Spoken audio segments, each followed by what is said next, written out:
Ce site-là, président Bandakani l'a présenté, présente le ministre ivoirien de la Défense comme le baron du trafic de drogue en Côte d'Ivoire. Alors, on tentera de comprendre cela tout au long de l'émission, mais d'emblée, président Bandakani, la question que j'aimerais vous poser, c'est celle de savoir si, a priori, quand on observe cette histoire, est-ce que cela ne laisse pas comprendre quelque part qu'il y a une sorte de guerre entre les héritiers du président Alassane Ouattara? C'est un bon angle d'attaque. C'est un très bon angle d'attaque pour comprendre les méandres cachés de ce qui nous est livré de surface. Ce qui apparaît en surface, on dirait la face visible de l'iceberg. Maintenant, vous ne contrôlez pas l'iceberg si vous ne connaissez pas ce que vaut l'iceberg par-delà sa face visible. Donc il faut aller en profondeur. Absolument. Premièrement, il faut dire que le ministre Bakayoko est présumé innocent jusqu'à ce que la justice, puisqu'il a porté plainte, n'est-ce pas, jusqu'à ce que la justice démontre le contraire. Nous supposons qu'il est présumé innocent. Quand on l'a dit, il a clairement dit qu'il va porter plainte. Voilà, il n'a pas encore porté, il a dit qu'il va. Oui. Bon. Mais l'information est suffisamment grave. Très grave. Et quand vous voyez le circuit qu'a parcouru l'information, quand vous voyez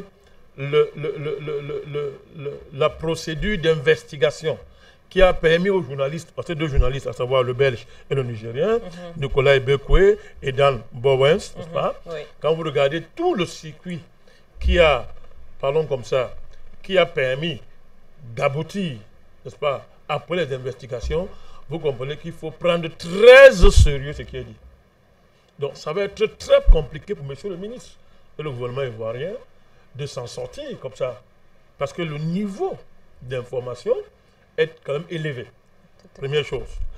Deuxième chose, c'est qu'il faut d'abord évacuer certains lieux communs. Quand on parle d'investigation journalistique, il ne faut pas rêver. Hein. Je vous apprends rien, vous êtes une très grande journaliste, Madame Vanessa. Vous savez très bien que votre capacité d'investigation est liée, dépend de vos sources. Absolument. Donc, sans les sources, l'investigation n'est pas possible. Autrement dit, à un certain niveau, et par rapport à certains types d'informations, en réalité, on donne l'information aux journalistes. On le leur donne. C'est-à-dire, comment on dit ça? On trace un filon et les journalistes s'engouffrent à l'intérieur pour, n'est-ce pas, mettre sur la place publique, n'est-ce pas, des informations de haut niveau. Parce que quand des personnalités sont impliquées à ce niveau-là, ça veut dire que ça, c'est l'information. On appelle ça, dans le jargon, je vous apprends rien, vous, catégorie A, le top A. Parce que là, ça implique, c'est une bombe, là. Ah, c'est un. Donc, on a donné les informations, on a facilité le travail des journalistes. Maintenant, qui contrôle l'information journalistique en matière de drogue dans le monde? En haut, d'abord, vous avez la CIA. Donc, le DEA, c'est-à-dire l'agence de drogue, de lutte contre la drogue aux États-Unis, c'est-à-dire que c'est la CIA qui contrôle ça, les informations en matière de drogue dans le monde. Ça veut dire que la CIA se charge de partager. Ça ne veut pas dire que d'autres pays, d'autres puissances n'ont pas les informations sur la drogue. Elles ont.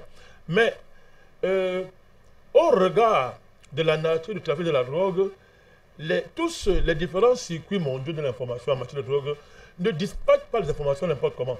Vous voyez, les États-Unis ont leur manière de gérer l'information liée à la drogue.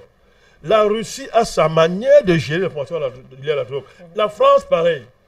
Londres, pareil.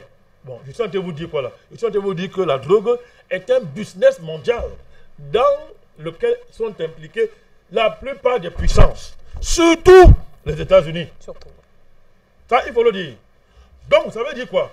Ça veut dire que ce sont les parrains du ministre Bakayoko, les parrains du régime du président Ouattara qui sont en train de livrer, n'est-ce pas, de livrer à la place publique leur poulain. C'est la première chose qu'il faut dire. Parce que tout à l'heure, vous avez fait un bon angle là. Et vous m'avez aidé. Et là, j'apporte plus de précision pour essayer de comprendre pourquoi. Donc, ce sont ses parrains et non ses adversaires politiques. Ce sont les parrains internationaux de M. Bakayoko et le président Ouattara qui ont décidé de liquider. Moi, je veux même dire, je vais aller même plus loin, de liquider le régime Ouattara. Parce que je vous apprends rien sur les relations particulières qu'il y a entre le ministre Bakayoko et le président Ouattara. C'est-à-dire que c'est comme père et fils, sont très liés. Étroitement liés. Étroitement liés. Donc, on ne peut pas me dire que un tel niveau d'information concernant un tel trafic et dans lequel est imbriqué l'État ivoirien à ce niveau-là, nous fait croire que le président Ouattara a intérêt à liquider son ministre. Je ne le crois pas. Vraiment, je ne le crois pas. Ça veut donc dire que dans le cadre des arbitrages qui sont en train de se faire au haut niveau de la part des parrains du régime du président Ouattara, les parrains, même aujourd'hui, ont pris l'affaire en main et ont dit tant que les faits sont en train de partir, tant que la situation même aux États-Unis n'est pas sûre d'abord. Aux États-Unis, le contexte politique aux États-Unis, on a fait comment les élections présidentielles aux États-Unis, ce n'est pas sûr. Tant que les choses se déroulent maintenant au niveau même africain, au niveau international, avec la CPI et la tournure, n'est-ce pas, que prenne la situation du président Gbagbo et le ministre Blé Goudé, il faut anticiper. Il faut, à défaut, il faut au moins d'abord discipliner le RHDP. C'est-à-dire, si le président Ouattara n'a plus le contrôle sur son appareil, on dit ok, on va t'aider à le faire. Nous, on va discipliner. Si tu as choisi M. Ngon Coulibaly et que c'est lui que nous aussi nous sommes d'accord au regard des garanties qu'il nous donne, il faut que tous ceux qui peuvent nuire à M. Ngon Coulibaly soient écartés. Donc, nous, on va liquider le ministre de l'Intérieur, là, M. le Premier ministre, vice-premier ministre. Il faut le liquider parce que lui, il ne cache pas ses ambitions. Il faut mettre de l'ordre. Donc, comment faire pour l'arrêter? Le trafic de drogue dans lequel il est impliqué. Et sans oublier qu'on commence à ressusciter l'affaire Arafat. L'affaire Arafat est liée à ce trafic de drogue. Le lien est tellement gros qu'on se demande comment on va faire pour que d'une pierre, on ne fasse pas trois coups. C'est-à-dire, non seulement on parle de l'affaire de la drogue, non seulement on règle la question de la succession, non seulement, en plus de ça, on remet sur la table l'affaire Arafat pour savoir, mais en fait, de quoi il est mort. De quoi il est mort, oui. De quoi est-ce qu'il est mort? Parce que ce qu'on n'a pas dit là, c'est que ce trafic de drogue utilise comme, comment on dit ça, comme figure de surface, n'est-ce pas, les artistes ivoiriens, dont Didier Arafat. Or, Didier Arafat était le fils du ministre Bakayoko. Vice-premier ministre Bakayoko, jusqu'à ce que, bon, entre les deux, à un moment donné, le courant ne passe pas. Or, on vous dit même dans l'information toujours que le vice-ministre Bakayoko organise les house parties où sont invités les artistes et que ne sont pas invités là-bas qui veulent. Et que, bon, quand tu n'es pas invité, ça veut dire que tu n'es plus en bonne odeur, n'est-ce pas, auprès du vice-dieu.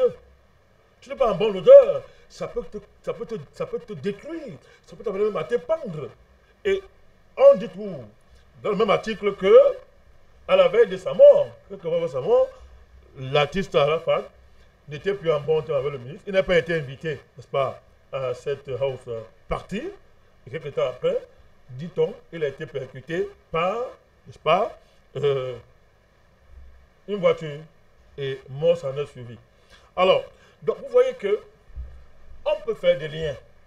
Ce n'est pas nous qui les ferons, mais d'autres feront les liens. Et on sera là en train de donner un coup, de donner trois coups à travers un coup à M. le ministre. Ça, c'est un. Donc, Mme Vanessa, nous avons là un problème qui met devant nous la hiérarchie dans la mafia. Dans l'article, on ne le dit pas, mais dans l'article, le gars pose une question, parce que c'est un article qui a 5 phases. Hein. Tout à fait. C'est 5 phases dans l'article. Dans la première phase, il termine en disant qui protège la mafia en Afrique. Écoutez bien, parce que le gars, on peut croire que bon, c'est un article à charge contre le vice-premier ministre. C'est pas non. Et le gars, il dit qui protège la mafia en Afrique. Donc, ce n'est pas seulement du vice-premier ministre qu'il s'agit.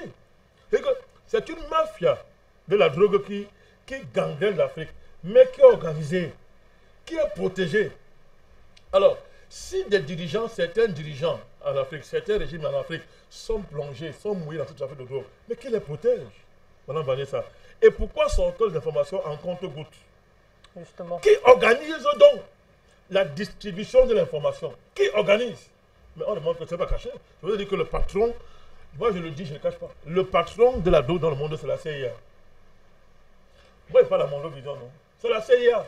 Moi, Balakari, je sais de quoi je parle. C'est la CIA qui patronne la drogue dans le monde. La CIA se sert du trafic de drogue pour financer ses activités. On vous a dit que l'affaire de la mafia italienne, la napolitaine, non, ça remonte jusqu'à Colombie. Dans la ville de Medellin. À la ville de Medellin, C'est la vie d'un certain célèbre Pablo Escobar. Et madame Vanessa, allez lire les confidences de Pablo Escobar et des relations qu'il avait avec la CIA. Vous comprenez donc? Ce ne sont pas des histoires qu'on n'invente pas. C'est connu. Donc, ça part, n'est-ce pas, de la Colombie. Si on parle de là, pour ne pas monter plus haut, ça tourne, en passant par le Brésil, ça tourne, et ça arrive en Afrique, ça repart. C'est toute l'Afrique de l'Ouest qui est gangrénée par le trafic de drogue. Toute l'Afrique de l'Ouest. Vraiment, la retenue nous amène à ne pas dire cette chose aujourd'hui. Mais je dis que c'est toute l'Afrique de l'Ouest. Cette affaire est une bombe. Alors, Président c'est une bombe. Comme on a évoqué justement au début d'émission la face cachée de l'iceberg et vous avez pointé du doigt les parents du ministre Bakayoko, alors il serait justement hors sujet de pointer du régime ivoirien. Justement, est-ce que les adversaires politiques du ministre Bakayoko ont également quelque chose à voir à cela? Sa famille politique, je veux dire. Oui, les policiers disent à qui profite le crime. Oui. Je vous ai dit tout à l'heure qu'il y a des conflits évidents dans le camp du président Ouattara en matière de situation. Il y a la guerre, c'est évident. Lorsqu'on a évacué le ministre, le Premier ministre, on a vu le comportement du vice-ministre Bakayoko. Ce n'était pas un comportement très élégant quand vous avez votre collègue du gouvernement qui est malade. Donc, je peux m'arrêter seulement là. Donc, c'est évident qu'il y a la guerre de succession. Le ministre Bakayoko, monsieur le vice-premier ministre Bakayoko, a des ambitions présidentielles. Il n'est pas le seul d'ailleurs dans le RHDP. Il n'est pas le seul. Il y a comme ça au moins 3 ou 4. J'oublie certainement certains noms. Il y en a 4. Donc, ils ont des ambitions présidentielles. Et l'ancien président de l'Assemblée nationale, Guillaume Soro, il est parti, mais il a laissé d'autres personnes, de personnalités dans le RHDP qui n'acceptent pas la prééminence du Premier ministre Gon Coulibaly imposée comme successeur par M. Ouattara. Donc il y a des contradictions internes puissantes dans le RHDP. Maintenant, ceux qui ont leur parrain, pourquoi je parle de parrain, Madame Vanessa? Parce que ceux qui ont placé le régime Ouattara en place à Abidjan doivent anticiper sur les évolutions géopolitiques, non seulement internes en Côte d'Ivoire, internes en Afrique et internes dans le monde. Tout à l'heure, je vous ai dit qu'une élection présidentielle arrive aux États-Unis. Et vous n'êtes pas, je peux vous dire que ça ne. Les parrains du régime du président Ouattara ne sont pas sûrs, sont très inquiets. Ils sont très inquiets d'un deuxième mandat de M. Trump. Ils sont très inquiets. Donc il faut anticiper. Et pour mieux anticiper ce quoi, c'est qu'il faut éviter que, n'est-ce pas, le parti qui est le garant de leurs intérêts ne soit pas extrêmement fragilisé à la veille des élections en Côte d'Ivoire. Surtout que, je vous ai dit que la CPI est pratiquement en train de tout perdre, n'est-ce pas, en matière de procès, en ce qui concerne le président Gbagbo et le président Blé Goudé. Or, la situation du président Gbagbo et de Blé Goudé relance les enjeux politiques, relance les mandats politiques en Côte d'Ivoire. Et de façon très sérieuse. Des recompositions politiques sont en train de se faire. Vous comprenez? C'est-à-dire, je vais vous dire, il y en a même dans le camp du RHDP qui se servent même de la nouvelle donne à la CPI pour faire chanter davantage le président Ouattara. Je dis que tu t'amuses maintenant, nous on va rejoindre l'autre camp. Ah oui, parce que les choses sont en train de tourner. Donc, il faut donc que les parents disent que non, mettons l'ordre ici. Alors quand on regarde, qui est celui qui peut être le plus dangereux? Monsieur le vice-premier ministre paraît extrêmement dangereux. Il est organisé, il est déterminé dans ses ambitions. Et il se présente comme un homme solide, contrairement à monsieur le premier ministre qui donne l'air d'être quelqu'un, bon, qui n'est pas à la hauteur de la catégorie, qui donne l'air. Hein. Moi, je m'en fous des contradictions du RHDP. Donc, qui donne l'air, donc arbitrons. Et comment arbitrer? Comment on l'amène à l'ordre? On commence à sortir, dit que monsieur, on te tient, hein? on balance un peu ça, on sort. Et pendant qu'on sort ça en même temps, on envoie aussi un message au président Ouattara. Vous savez, certains s'interrogent justement sur son silence depuis l'éclatement de l'affaire. Vous voulez qu'ils disent quoi? Vous voulez qu'ils disent, c'est absolument grave. À qui va-t-on faire croire que le président Ouattara n'était pas au courant? Bon, s'il n'est pas au courant, c'est grave. Ça veut dire qu'il ne contrôle pas son gouvernement. Ça veut dire qu'il n'a pas de contrôle sur son gouvernement. Moi, je ne crois pas que le président Ouattara n'était pas au courant. Je ne suis pas en train de dire que le président Ouattara est impliqué dans le trafic de drogue. Deux choses différentes. Vraiment. Je ne suis pas en train de dire ça. Mais je dis, je ne crois pas qu'il n'était pas au courant. Être au courant d'une information, c'est une chose. Ce qu'on en fait, c'est autre chose. Être d'accord avec les agissements de tes ministres à un certain niveau, ça aussi c'est autre chose. Mais je dis, ça me surprendrait qu'ils ne soient pas au courant. Parce que les parrains, ceux qui gèrent le dossier dans le monde, ne peuvent pas ne pas avoir d'une manière ou d'une autre, attirer l'attention du président Ouattara sur la situation. Donc moi, je pense que, quitte à me tromper, que le président Ouattara était au courant. Donc, il a embarrassé parce que Bakayoko n'est pas n'importe qui. C'est son homme de main. Est-ce que si le vice-premier ministre Bakayoko tombe, est-ce qu'en tombant, il n'entraînera pas tout le régime? C'est ça, c'est compliqué.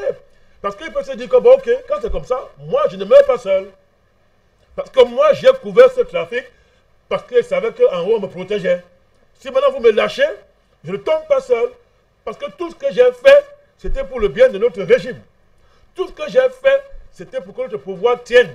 Donc, je ne meurs pas seul. C'est compliqué pour le président Ouattara. C'est compliqué. Donc, alors, moi, ça ne me gêne pas parce que nous savions que c'est comme ça. Quand ce combat a commencé ici, qu'est-ce qu'on n'a pas entendu? Qu'est-ce que nous n'avons pas reçu comme insulte? Qu'est-ce qu'on n'a pas dit de nous? Mais nous savions de quoi nous parlons, Madame Vanessa. Voilà ça. Voilà les ressorts même du régime qui sont là devant nous. Voilà les ressorts du système. Et nous avons toujours dit, une fois de plus, que nous sommes mieux placés pour savoir que certains de nos dirigeants sont les pions d'un système qui les dépasse. D'un système qui tue, qui égorge et qui détruit tout ce qui veut se mettre à côté. Mais pourquoi les gens font comme si le monde commence avec eux? Madame Vanessa, hier, il y a eu ça. Depuis des millénaires, il y a ça. Mais des hommes politiques africains continuent, chaque fois qu'ils veulent prendre le pouvoir, à aller pactiser avec ces gangs obscurs, ces réseaux de la mort, qui n'ont pas d'état d'âme. Ils vous utilisent et après ils vous jettent. Il y a 10 ans, il y a 15 ans, mais le vice-ministre Bakayoko, M. Guillaume Soro, le président Ouattara était très sûr d'eux. Ils savaient qu'ils inaugurent un cycle que j'avais vu dans le monde. Et qu'ils ne sont pas des pions, ils sont les maîtres de l'affaire finalement. Mais qu'est-ce qu'on voit aujourd'hui? Que dans l'affaire là, chaque fois que c'est comme ça, l'homme qui maîtrise les données, c'est vos patrons occidentaux. C'est eux qui maîtrisent. Et quand ça les arrange, ils vous jettent comme des papiers hygiéniques. Et le ministre Blé Boudet avait prévenu à ces gens-là, il y a des années, qu'on va vous utiliser, on va vous jeter après, comme le papier hygiénique. Je crois qu'il avait dit que c'est les 3 P. On va vous jeter après comme du papier hygiénique. Donc, on y est, Madame Vanessa. Oui, c'est bien beau de vanter des chiffres de croissance à 3. C'est même 3 chiffres de croissance. Je dis qu'on a, mais voilà la réalité. Voilà la réalité. Lorsque des régimes politiques sont tenus de cette manière, vous ne pouvez rien faire. On vous fait chanter. Et on peut comprendre aujourd'hui pourquoi à un moment donné, on défendait par tous les moyens le franc CFA. À tout prix. Pourquoi à un moment donné, on allait devant l'Élysée et on prenait des positions pro-franc CFA sans que même on vous ait demandé. Pourquoi? Est-ce que ça n'a pas un lien avec le chantage? Il n'y a pas un lien avec le chantage? Mais maintenant, quand ça sort comme ça là, on vous dit 2 journalistes d'investigation, ils viennent en Côte d'Ivoire, ils collaborent avec la police ivoirienne, ils collaborent avec la police française là-bas, avec les renseignements américains, vous voyez. Mais on va demander ça. Alors, soit le président Ouattara. Et autre chose, il demande à rencontrer le ministre Bakayoko, oui. Ce qui n'est pas fait et après il balance l'information. Mais je vous dis, c'est-à-dire que, écoutez bien, on vous dit que ces gens-là, 2019 là, ils sont en Côte d'Ivoire. Écoutez bien, ils arrivent, ils collaborent avec la police ivoirienne. Donc, avec l'État ivoirien. Ils collaborent avec les policiers français qui sont là. Et tout ça est parrainé par le point focal, n'est-ce pas, local des services de renseignement américains. Oui. Bon, tout ça, alors, moi, je pose une question. Est-ce que le président est au courant? Est-il possible qu'il n'ait pas été au courant que l'objet de ces investigations-là, dans lesquelles tournent, ou bien sont impliqués, les renseignements français, les renseignements américains, mon Dieu. Et madame la police ivoirienne, n'a-t-on pas remonté au président que voici l'objet des recherches qui sont chez nous là? L'a-t-on remonté? Et si on lui a remonté, pourquoi a-t-il laissé faire? Est-il dépassé? Est-ce que le président Ouattara lui-même et les hommes dépassés, on a entendu lui dire que monsieur, ton temps est passé, on s'est servi de toi, va te reposer avec ta femme, vous êtes déjà trop riche. N'allez pas plus loin. Est-ce que, vous voyez, moi je pose seulement la question, hein. Je n'ai pas envie d'aller plus loin, mais je dis, c'est très gros pour qu'on fasse croire que cette affaire, on a décidé de liquider le ministre, le vice-ministre comme ça, non. Il y a eu une enquête régulière à Abidjan. Les services de renseignement ivoiriens sont au courant qu'on était en train d'enquêter sur monsieur le vice-premier ministre. Mais ça n'a pas empêché qu'on le nomme vice-premier ministre. Ça n'a pas empêché qu'il ait une promotion d'ailleurs. Donc, tout ça concourt simplement à dire que chaque fois que les pays africains, les hommes politiques africains, surtout ceux qui veulent changer les choses, moi je ne parle même pas des vieilles générations, ceux-là qui se présentent avec qui sont les nouveaux, ils ont des grands projets. Interrogez-vous quelles sont les alliances cachées. Qui les parraine? Qui les parraine? Si vous ne parrainez pas le trafic de drogue international avec la CIA et les services secrets occidentaux, toutes confondues, qui est procédé par le chantage, on te tient, on te place là, et tout ce que tu dis de faire, tu fais, y compris les choses les plus c'est-à-dire ignobles. Madame Vanessa, l'Afrique ne s'en sortira pas. Mais heureusement, on est dans une nouvelle saison. Ou même, je veux le dire, ou même, les puissances comme la CIA, les Américains sont obligés à un moment donné de lâcher certaines choses parce que c'est coincé là. La guerre géopolitique internationale a atteint un niveau aujourd'hui où même les Américains n'ont plus le contrôle du monde, il faut le dire. À ceux qui rêvent tous les Occidentaux. Et même les Chinois, même les Russes, c'est une configuration géopolitique très compliquée. Ça fait donc que les manettes qu'on levait hier comme on voulait, c'est plus vrai. Vous voyez, quand la CIA commence, quand on commence à faire ça, où les services secrets occidentaux s'impliquent, et on commence à lâcher les sous-fifres, ça veut dire quoi? Ça veut dire que même en haut, ça chauffe. Je vous dis que personne ne sait ce qui va se passer dans quelques mois aux États-Unis. Parce que je vous dis, M. Trump là, que les gens ont tendance à insulter, je vous dis, contrairement à ce que les gens croient, M. Trump n'est pas en accord avec ces gens. Au contraire, ils sont en guerre. Vous comprenez? Ils sont en guerre. Et si M. Trump remportait un deuxième mandat, qu'est-ce qui va se passer? Beaucoup de choses vont se passer. Voilà pourquoi je vous dis, les parrains de monsieur, du régime d'Abidjan, du président Ouattara, anticipent. Et en anticipant, ils veulent même forcer la mort au président. Que bon, si ton vice-ministre, donc si tu as peur de ton vice-premier ministre, au regard des liens qui vous lient, on va t'aider. On va t'aider à finir avec lui. Maintenant, comme je dis alors, va-t-il tomber tout seul? Ou bien ils vont finir par s'arranger. On dit, bon, ok, écoute, reste tranquille. Ton argent sera gardé. Tu auras une condamnation symbolique. Et tu vides ton argent. Ça peut être des arrangements. Ils sont habitués à faire déjà l'arrangement. D'accord. Président Malakani, alors justement, on va ouvrir le standard et permettre également aux téléspectateurs de réagir dès à présent sur cette thématique unique cet après-midi. En attendant donc justement les appels, autrement dit, pour résumer justement cette première partie d'analyse, est-ce qu'on peut donc comprendre évidemment, est-ce qu'il va sans dire que les raisons pour lesquelles cette enquête a été dévoilée aux Ivoiriens à 4 mois de l'élection présidentielle est désormais claire pour tout le monde? Mais il n'y a qu'à voir que celui qui le plus de voir, c'est tellement clair. Pourquoi ça sort maintenant? Moi, je n'ai pas pitié du ministre, M. Bagalko. Hein. Je ne peux pas avoir pitié de lui. C'est-à-dire qu'on n'a rien de commun avec ce genre de personnage, mais il a une autorité de la Côte d'Ivoire. Hein, vous savez que quand on nous accuse de vouloir créer les incidents diplomatiques entre les États, quand nous on parle de ces choses-là ici, mais les faits sont là. Là maintenant alors, ceux qui nous disent qu'on nous crée les incidents diplomatiques entre les États, mais venez parler ici maintenant. Quand on sort une pareille information qui implique la France, qui implique les États-Unis, qui implique beaucoup de pays là, c'est quoi? Ce n'est pas l'incident diplomatique? Bon, maintenant, comme c'est la CIA qui est à l'œuvre, comme c'est la France, vous aurez peur de parler maintenant? Ce n'est pas Afrique Média. Ce n'est pas Bandakani et les panafricanistes qui sont allés sortir ça. Ce n'est pas nous. Venez encore parler. Ce sont vos amis. Donc, c'est clair, Madame Vanessa, que c'est la guerre de succession qui est là. C'est clair et c'est net. D'ailleurs, le vice-ministre Bakalko n'est pas le ministre le plus mouillé de Côte d'Ivoire. Rassurez-vous, il faut le dire. Ce n'est pas le plus mouillé. Qui vous dit que monsieur le Premier ministre, pour qui j'ai du respect en passant? Parce qu'on va dire que nous créons dans les incidents diplomatiques. Vous êtes sûr qu'il n'est pas mouillé? Vous êtes sûr que le président lui-même n'est pas mouillé? Parce qu'on vous dit, le niveau d'implication, c'est grave. C'est grave. Donc, c'est clair, Madame Vanessa. Les enjeux de succession sont clairs. Je vous le dis. Un, au niveau interne au RADP, c'est la bagarre entre les successeurs. Celui que le président Ouattara a désigné, et maintenant, lui, et ceux maintenant qui ne sont pas d'accord avec le choix du président Ouattara, et qui manœuvrent en coulisses pour que le dauphin désigné échoue. Il y a ça. Et chacun d'eux a ses soutiens, hein. Chacun d'eux a ses réseaux.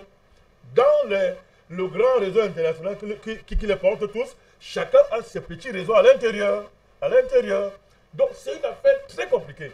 Maintenant, quand vous finissez avec les acteurs aussi de Côte d'Ivoire, au niveau international, les multinationales qui portent ce régime, en particulier les chocolatiers et autres, je vous le dis, anticipent sur le futur. Ils anticipent. Ils ont renversé le président Babou par les voies que nous connaissons. Ils ont mis son ministre et le président en prison. On les a forcés à les libérer. La CPI a été renversée par les petits bavards d'Afrique Média. Donc, ces gens-là, ils anticipent. Ils disent que, ben, prenons le devant parce que nous ne sommes pas surpris par les faits. La nouvelle configuration politique en Côte d'Ivoire ne nous garantit à rien que ces gens-là peuvent désormais encore avoir le contrôle de la situation comme c'était hier. Ce n'est pas possible. Donc, anticipons. Maintenant, ils anticipent, comme je vous ai dit. Ils aident le président, à défaut de lui forcer la main, à mettre l'ordre dans son camp, en neutralisant celui qu'on peut estimer être le plus bouillant. C'est-à-dire, c'est un point de vue objectif. Hein. C'est pas que je n'ai aucune admiration pour le ministre Bakayoko. Donc, le plus bouillant, ils estiment ça. Donc, eux aussi, ils sortent des informations de cette dimension. Comme d'habitude, Madame Vanessa, vous voyez, on ne parle pas de l'autre. On ne parle pas de l'Occident ici. On ne parle pas des Américains. Au contraire, ni des Français et les autres, on les présente comme étant ceux qui ne... On vous dit que les Américains ne jouent pas avec la drogue. Que quand ils entendent seulement qu'un dirigeant est dans la drogue, vraiment, ça heurte la morale américaine. C'est-à-dire que les Américains sont tellement moraux. Et que vraiment, la drogue les rend fous. Voilà comment on les présente dans l'affaire. Pareil pour les Français. Personne ne veut dire que nous sommes eux-mêmes les parrains. Il n'y a que l'Afrique médiane, on peut dire ça. Ce sont que les vrais parrains. Donc voilà les enjeux. La succession, c'est ça qui est l'enjeu de l'affaire. Donc nous espérons, on espère que, en tout cas, moi je souhaite bonne chance à monsieur le vice-premier ministre. On va revenir justement sur un autre pan de cette histoire tout à l'heure. Président Badakani, on va ouvrir le standard et permettre à nos téléspectateurs de réagir. On va retrouver Pasteur Soir qui nous appelle depuis le Ghana. Bonsoir à vous, Pasteur Soir, bienvenue.